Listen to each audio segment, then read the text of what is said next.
And one of Vietnam's key directions for economic growth this year is the establishment of International Financial Center. And we are entering a critical phase as Resolution 222 on developing International Financial Center of Vietnam has taken effect starting from September the 1st. So Win Chen, how's the resolution being implemented?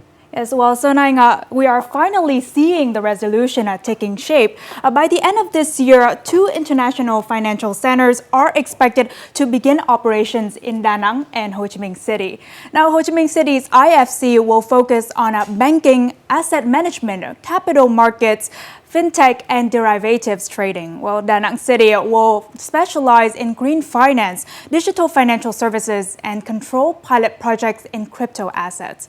The establishment of international financial centers is forecast to have a positive impact on Vietnam's economy, but it will also pose many challenges in the context of global competition with long-established financial hubs. So joining us today are 2 correspondents based in London and Singapore, 2 major financial centers in the world. And from Hanoi, Charles Boyd Bowman, CEO of IDG Capital Vietnam, to explore what factors contribute to the success of a financial hub. But first, let's take a look at this report on international financial centers.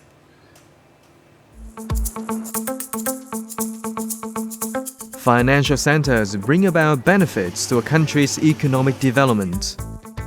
As hubs for leading financial institutions, stock exchanges, and banks, these centers provide a dynamic ecosystem that connects and promotes the circulation of capital flows.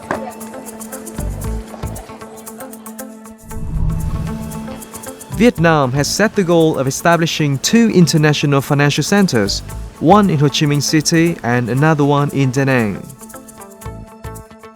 Vietnam is a dynamic workforce, a fantastic entrepreneurial spirit, and I just think that there is a real opportunity to build a really substantial financial, professional, legal and maritime services sector here as part of a really vibrant economy.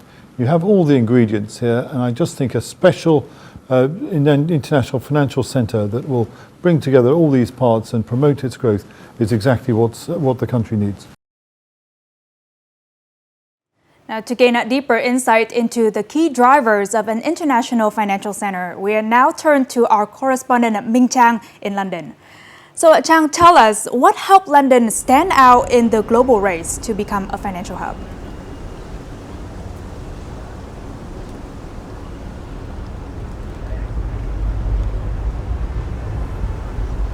Hello, it's Minh here in London. From the skylines of the city and Canary Wharf, London presents itself as a hub alive with financial activity, a reminder of why it's so often regarded as the world's financial capital.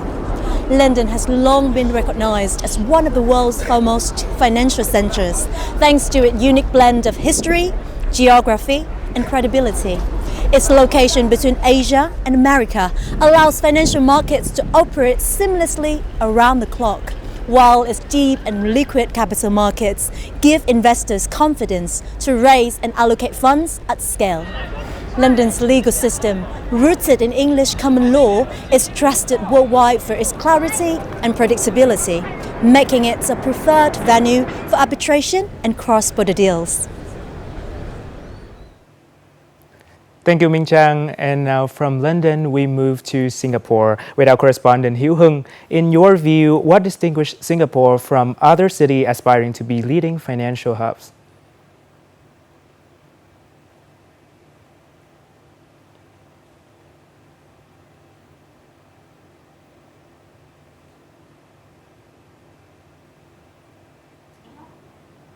Well, compared to London, the rise of Singapore has been more recent but equally impressive, driven by deliberate government policy and its strategic position at the heart of Asia.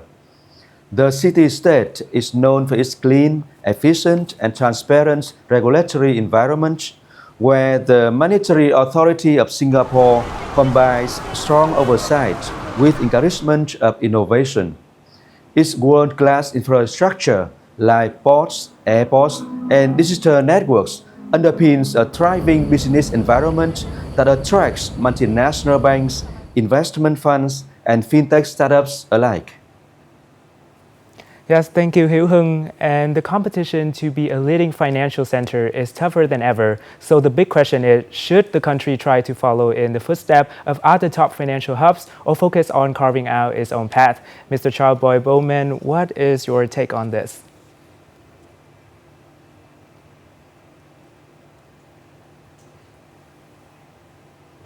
I think Vietnam should not try to copy any other country.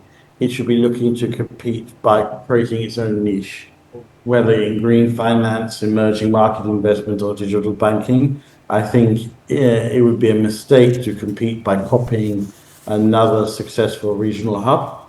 And then also, in order to succeed, it still must ensure its competitiveness in terms of tax and talent. Vietnam is trying very hard to recruit expert international talent.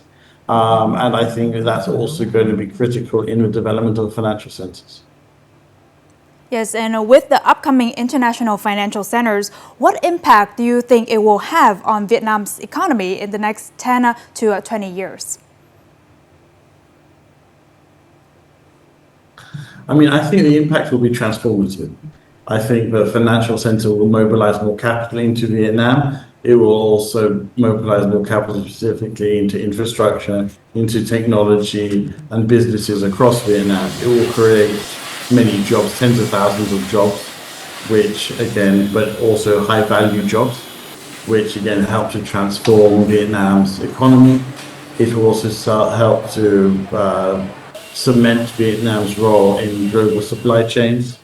And it will very much, overall, I think it'll be the financial center's key role will be accelerating the shift from a manufacturing-led economy to a services-driven, high-income economy, which is what Vietnam's aim is by 2050. Thank you all for joining us today and sharing your insights.